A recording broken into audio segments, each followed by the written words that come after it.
Lynn, le magazine a aujourd'hui 5 ans. Racontez-nous un peu l'évolution de la section ambiance au cours de ces 5 dernières années.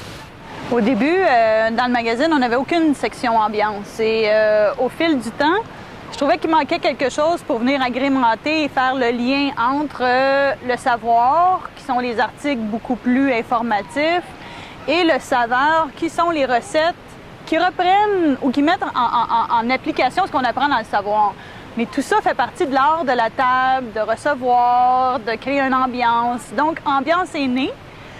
Au départ, il y avait quelques pages seulement de ambiance et au fil du temps, c'est devenu 2, 4, 6, 8 pages et de plus en plus, il évolue. Donc, peut-être il sera encore plus volumineux éventuellement. Mais il a fait une très belle évolution au fil du temps.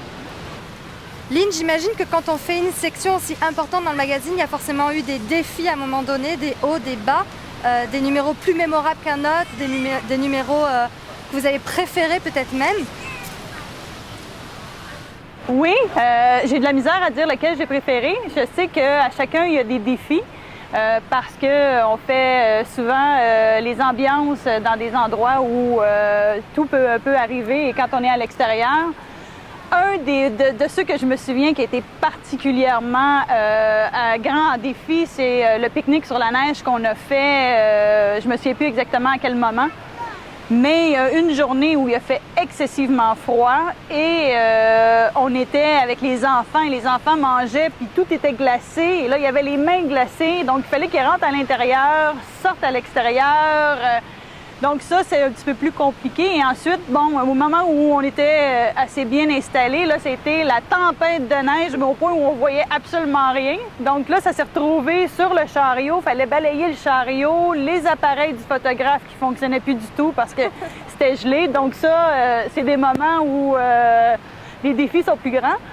Un de mes coups de cœur, ça a été vraiment on a fait une ambiance à Saint-Gabriel-de-Brandon sur le bord de l'eau et on avait recréé avec un voilage, une espèce de petite tente et c'était romantique, super beau. Le coucher de soleil a été magnifique et même nous, on a eu un moment à ce moment-là où on a pu en profiter, ça a été génial.